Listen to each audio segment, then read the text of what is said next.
Teacher Tin. As promised, today we are going to talk about how to make drag and drop activities and typing activities.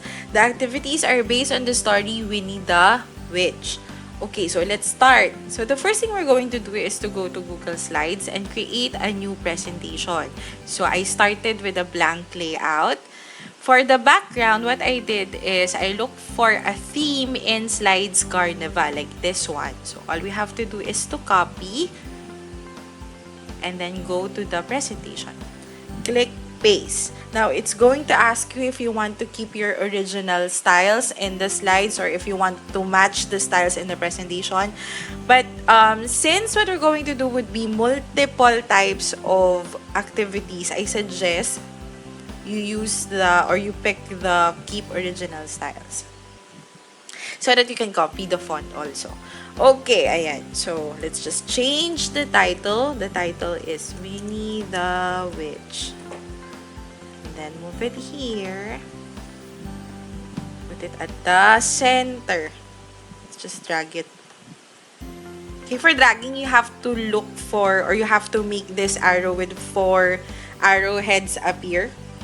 This cursor, I mean, with 4 arrowheads, because that's the one that signifies that you can drag the pictures or the items or the words, text boxes in your presentation. And then let's go look for an image. The image I've already uploaded in my computer.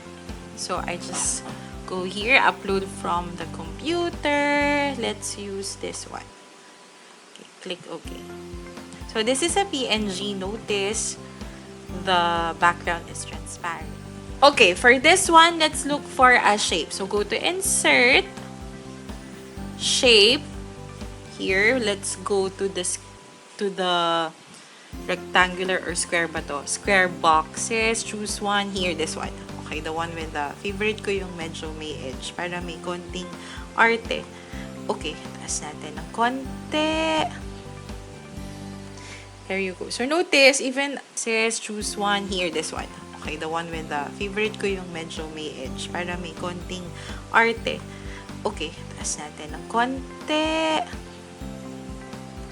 There you go. So, notice, even for us teachers, it's a bit hard to control when we do the drag and drop. So, it takes some time for us to really get used to it. So, even for kids, I suggest you do practice exercises before introducing them to this kind of activity. Okay, let's change the color.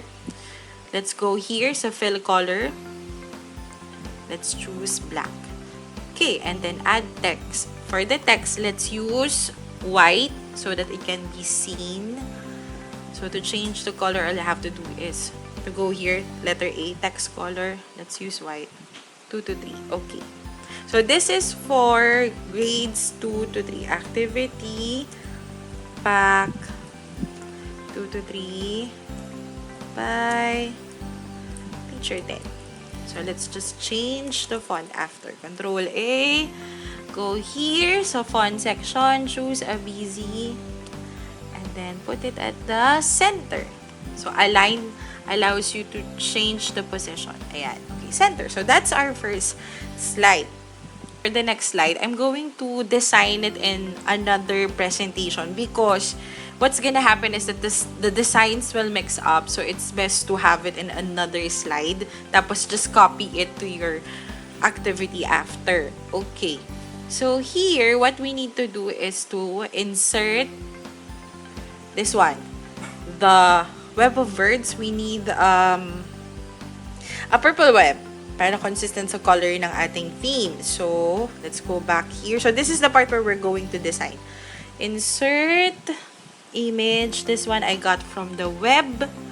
So, search from the web. Purple web clip art PNG. It should be PNG. PNG. There.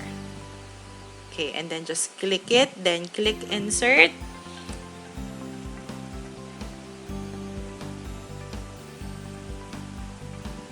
Alright. And then, there's the title. So, the title is Web of Words. So, I need a text box here. I'm not going to put a fill on the background. so that it wouldn't clash with the rest of the shape. Control A, let's change it. The font we use for the title is Mountains of Christmas, so let's use that one. Let's change the font color, click text color, make it white. Let's make it a bit bigger so it's easier to see. Let's do it 18. Let's make it like 30. Yan, kita. Then make it bold. Put it at the center. There you go. And then, there's a box here at the bottom where the kids will put their answers. So, let's just go to Insert. Look for shape. Insert, shape, then a box. And I think I chose dark gray for this one. So, go to Fill here. And then, let's use gray. Is it the same shade? Okay, same shade. Okay, now what I want to do, because this is a template that I want to keep using for the rest of the words, what I need to do is to click them all.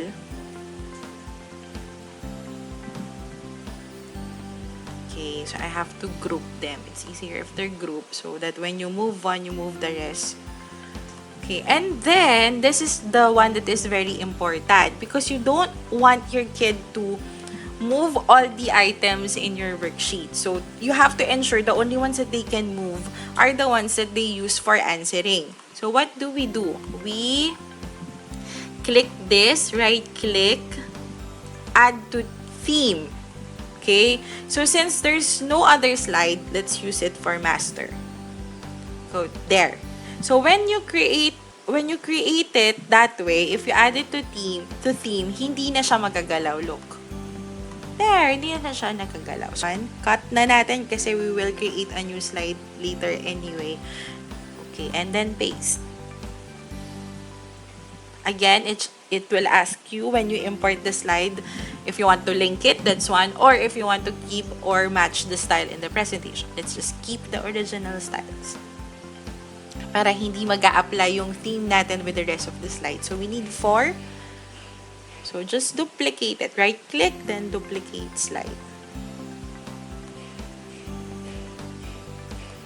Alright, so now, we can make each of the words. So, we need one for somersault, one for furious, miserable, and ridiculous. Okay, I have a bad habit of not saving the pictures I use for the ones I put in my presentation. So, actually, hinanap ko pa talaga sila isa-isa kasi hindi ko sila na-save beforehand. So, don't do that.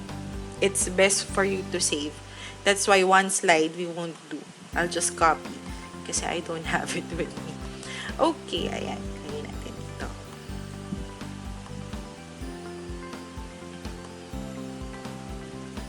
Okay, and then we also have for the other words, kompletuhin muna natin yung pictures.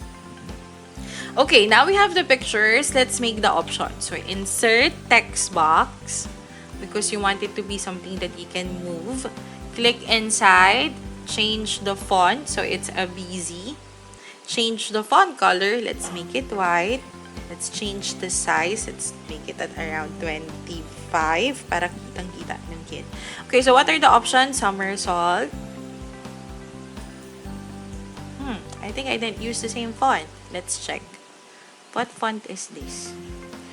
A BZ30. Okay, so we have to make it bigger. And we have to make it bold also. Yeah. So we have somersault. And I just chose the web because it's consistent with, you know, the witch. Parang Halloween. So the words I put here, these are the words that the child needs to understand in the story because you don't want the kid to keep on asking, what's the meaning of this for a teacher? And then it will affect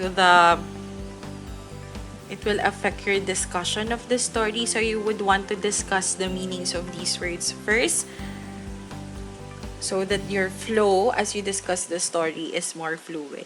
Okay, let's make another one. The last word is ridiculous.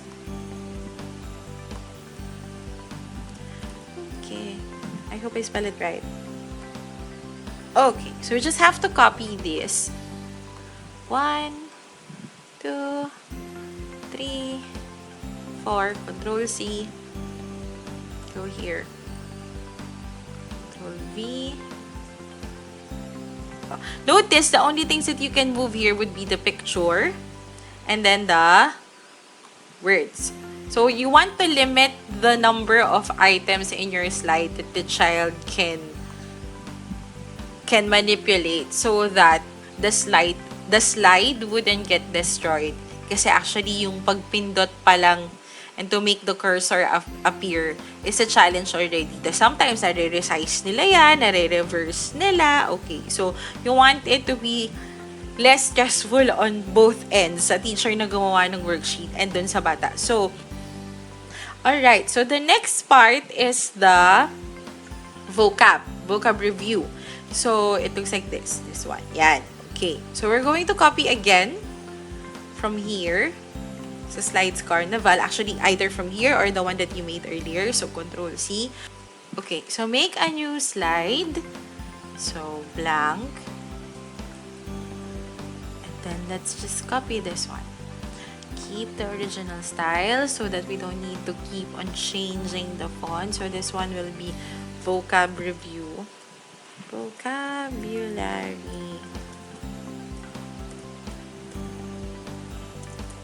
Review. Okay, let's put it here at the top. Let's change the font. Let's make natin 30. Okay, and then the direction. Let's just click insert, text box, choose the correct word that best completes the sentences below. So let's make that white. Alright, and then let's make a new text box for the sample sentences. So this is called a close procedure activity. So what you want to test here is that does the student understand the meaning of the word and does the student know how to use it in sentences. Also, the sentences should give clues, ha? Hindi naman pwedeng Dan was blank at Luis. And then you expect the kid to answer angry already. There's no context to it. What would the child think that is the basis of his or her response? So here, syempre magagalit ka talaga pag sinira yung laruan mo, diba? So there's a situation that facilitates the answering of the kid or that the kid could anchor his answers or her answers from. Kasi may nakikita ako sometimes, wala namang clue yung sentence and then we expect the kid to know what word will complete the sentence best. So let's make this white so it's visible. Let's make that 25. But it's too big. It doesn't fit. Let's make it 22. Alright. 20 because we're going to have options pa. So let's click here, add to theme. Let's use the title because that's the one that we want. Then the vocab, update in theme, so it's already there. And then this one also, add to theme. So now, when you save that, look, hindi na nag-move yung parts. Okay, so we can copy it already. Copy. Tapos doon na natin i-design sa other template natin. Or cut. Pwede rin namang cut. Okay. So, let's put it here. Sa after the fourth one. Control V. Keep original styles para hindi maglabo-labo. Kasi pag sinabing match styles, kung ano itsura ng slide nito, lahat ng slide, yun yung itsura niya. So, you don't want that to happen. Okay, so insert. Shape the box. This one. This is where we're going to put the options. Let's make this dark gray. Go to fill. Dark gray. Maybe a darker shade. Yan. And then, let's put the answers. Edit text. So, ano mga options natin? The words that we discussed. your use. Make that a busy. Let's make that white and bigger. So 20, that one. Not that big. Sige, 25. There. And then bold. Put it at the middle. Okay, let's make the other words. Notice, dahil nasa theme na to, hindi na siya gumagalaw. So, ang gumagalaw na lang yung options natin. Okay? So, it's easier for the kids to manipulate. Okay, next activity would be the cause and effect. So, we need a new slide here. Let's use this one. I already have the graphic organizer for cause and effect. It's just a picture. Yan. So, click it. Insert. Then we'll put here the option. Winnie kept on tripping over Wilbur.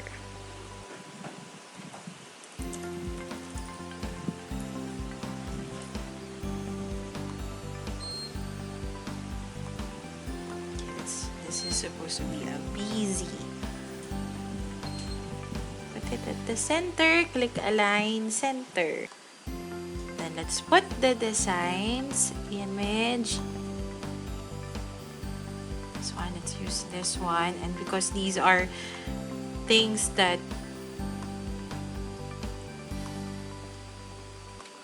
Wilbur finds difficult, so is Winnie. So, gawin nating title is, let's go to text box, a series of unfortunate events. Purple. So, later we're going to change that color.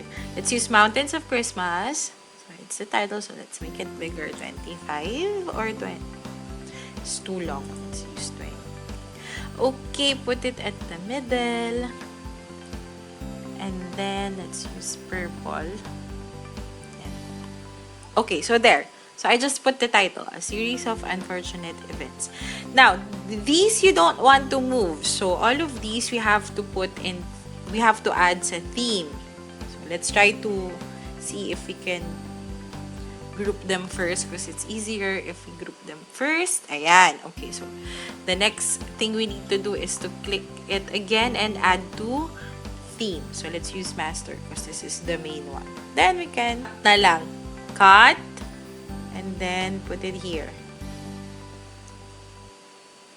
Okay, again, keep original styles because you don't see what happens. It copies the style of the previous slide if you don't keep it. So, make sure that you keep the original style. Oh, here, look, hindi na siya gumagalaw. Okay, wala nang gumagalaw. So, the options na lang yung papagalawin natin. So, insert text box. And then add text kung ano man yung mga options natin. So, okay. So, there you go. Then, the next one is insert text box muna tayo. Let's put the ones that we don't want to move first. So, word search. Word search. Saan title ba? Yan. So, 6 columns. Insert table, 6 column, 1, 2, 3, 4, 5, 6, and then 5 rows, 1, 2, 3, 4, 5, so 6 by 5. Now, we want to adjust that because it's too big. So, like that. Let's go to fill. Let's use light purple. Is it light purple? Yan, okay. Let's adjust natin. Alright. And then, let's put the letter. So, let's start with the answers first. So, I, N, I, E. So, it's up to you where you want to put the answers. So, and then, put them at the center. Okay. And then, just put random letters you want. So, G. So, these are the parts you don't want to move. So, we have to all put them in the theme or save it as a theme. So, Control A. Again, if you can group, sometimes kasi it isn't, oh. See? It isn't group. So, let's just add to theme, master. Click master. There you have it. Control X. And then go to the page where you're designing your worksheets and add it. Alright, so none of these moves anymore. So we're going to make the part that where we're going to put the answers. Okay, so I've opened the PowerPoint here. Click Insert, make a shape, and then pick a color. You can choose a lighter version of it. Let's change the border, the outline. Let's make it into dashes. This one. I want the weight of the dash to be thicker. So, go to outline again. Click weight para mas kita. Yeah, so let's use 4. Now, the important part here is to make this transparent so that when you put it over a word, you can see the letters or the word at the back. So, click the shape here. Format shape options will appear. Go to transparency and make it siguro mga 66%. Tapos darken na lang natin yung color para kita pa din. Okay. Okay, it still doesn't fit. Wait.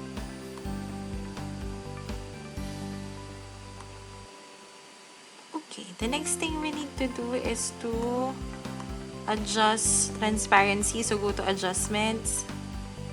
Yan.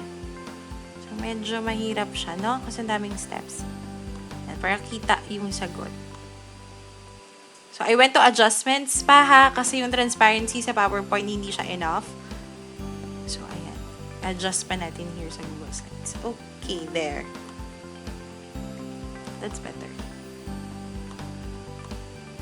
Ayan. So, meron ka ng pangsagot. So, just make sure that you have the available boxes for each question. So, this is for the main character. Control C, Control V. Let's see if it fits sa house. So, adjust mo lang. Kasi, syempre, gusto mo match na siya dun sa response. So, house, that's for the second one. This, vertical. Okay, where's the cat? And adjust the size of the option accordingly.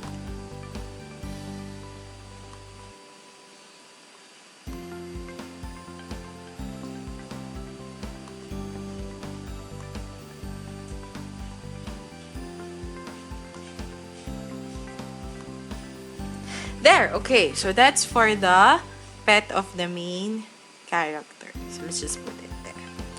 Next, let's do some typing. So, mas madaling gawin si typing kasi less yung steps niya. All you need to do is to just put a text box technically. But, of course, you have to keep on adding to theme para hindi gagalaw yung background. So, create a new presentation ulit para dun kayo magde-design. So, new slide. Kasi nag-a-apply yung dating theme from before eh.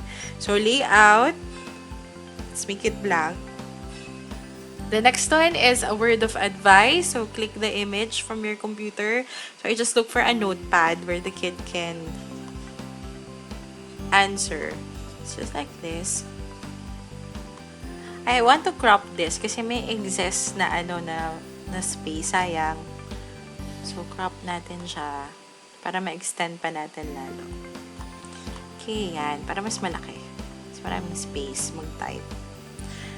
Okay, and then the title, insert text box again. So, let's put the title here at the bottom. So, it's a word of advice. Okay, and then let's put the text box for the direction or the question prompt. So, okay, what advice can you give Winnie regarding her problem? So, this is a writing prompt. Let's change that to a busy again. Then, make it a bit bigger. Okay, since slanted siya, we have to slant the text box also. Or we have to adjust the positioning. Yeah. Okay. Nasa ating konti. Para sakto sa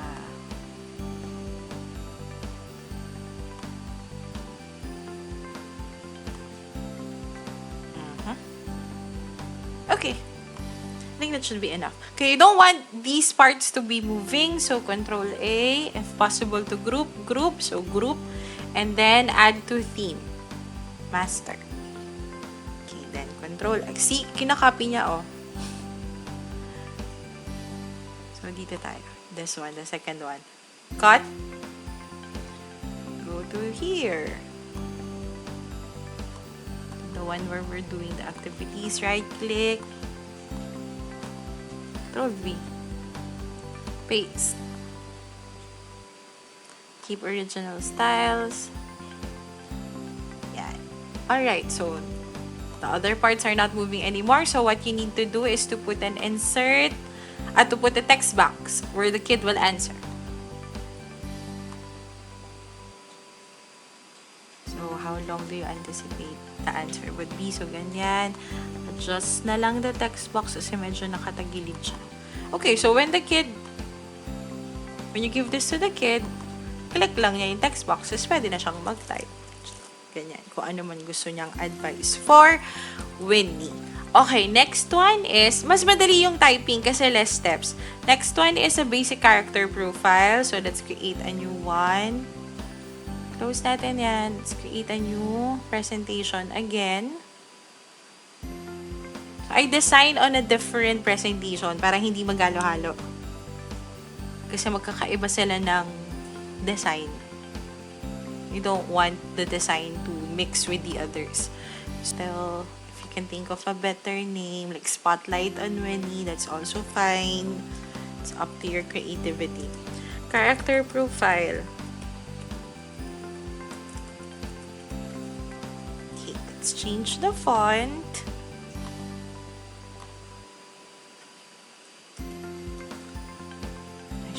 Should be fine.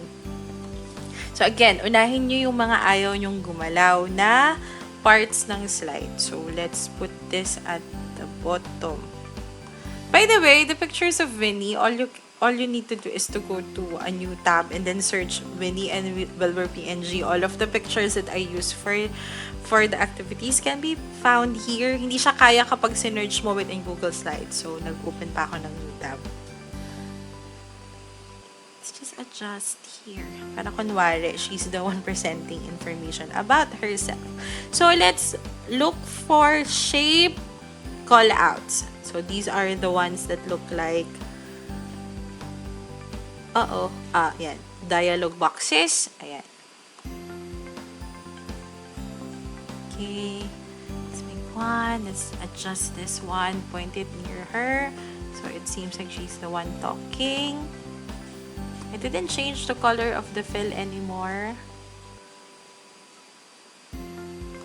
Okay, and then let's put what the kid will answer inside. So, okay.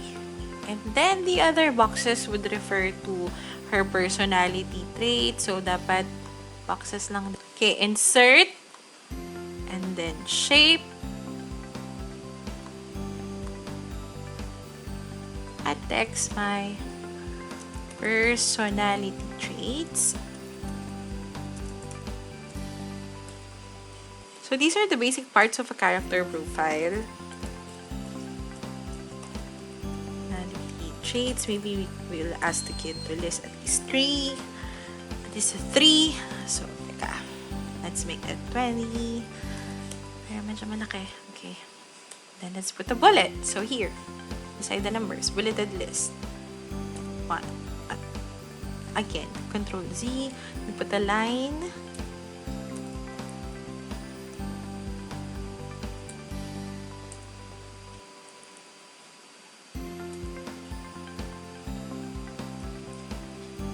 At pinapindot ako. The likes and dislikes. And then add to theme natin. Right click, add to theme. It into master. Okay, after doing that, let's make it bigger, but ang liit niya. Should be 100. Cannot see it. Okay, ayan. So now, none of the parts are moving. Okay, so copy or cut. Go to here. The last one. Sa bottom, Control V. Keep original styles. It seems like you're not transferring it, but it does. Ayan. So, all you have to do is to put the text boxes kung saan mag-a-answer yung bata. Yan. Tapos, isakto lang natin over the line. Tapos, change the font. So, kung gusto nyo yung Abizi din yan, gawin mo Abizi. Tapos, kung anong size ni font. Yan. So, ito lang yung gagalaw. Kasi the rest are already part of the theme. Tatlo. Ayan. Just lang natin. Okay. Para sakto sa box. Okay. One more set here. Sakto niya lang kung saan magta-type. Para not below the line. Alright. So, if you want to answer, ganun na lang siya. Hi, my name is... Tapos, just type inside. Kita na nung kid yung answer niya. Next, so ang nakikita lang niya yung mga text box kung saan siya kailangang mag-answer. So this is a basic graphic organizer for retelling. So it summarizes the key events in the story. It also talks about the attempts of the characters on how to solve their problems and whether or not they were able to do so. So yan. So for basic retelling or summarizing, you can use this graphic organizer. I cannot find this picture of Winnie. So, let's use a different one. So, yun yung bad habit ko talaga. Minsan hindi ako nagsisave. So, let's open a new presentation. Okay, new presentation for designing. Let's make it black. So, somebody wanted but so dead. So, that's 5. Let's put it here at the middle. Somebody here para kasha. Okay, and then center. Here's align. Wait, I'll have to click this. Close it. Ayun, align. Okay, then center. Yan. And then this down.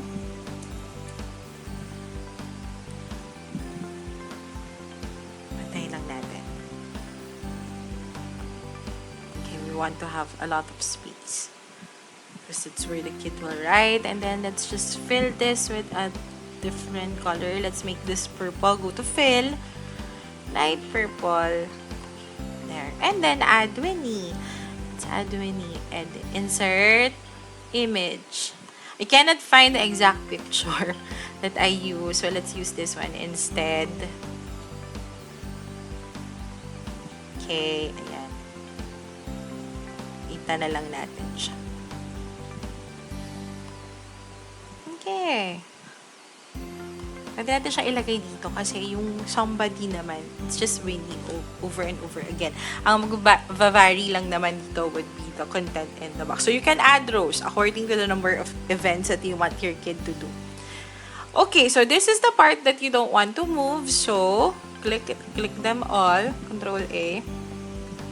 If you can group it, better to group it. If not, go to add to theme, then master. Click master. Okay, after that, nothing will move anymore. Okay, so Control X, cut, go here, and then it's the last one. Paste. Or Control V. Keep original styles. And there you go. The last thing you need to do is to put text boxes for your kid to type. And just adjust the text box according to the size that you want. Wait, nawala siya. Adjust the text box according to the size that you want. And also the font. So, gusto ko Abizi pag nag-type siya. So, gawin natin Abizi and that's it. Para pag tinype niya, Winnie, it's the same font as the one that I want him to use. So, ganun lang. Then, put another text box. Copy nyo na lang to para yung properties same na. Hindi nyo na ulitin na i-format. Burahin na lang natin yung sa loob. Yan. Pero, the font remains. Okay. So, CV. Control C, Control V lang. So it's pretty simple. Let me know if you have any questions and try to do it on your own. You may post your activities on my page so other teachers can have an idea about the type of activities they can design for their students. Thank you. Bye!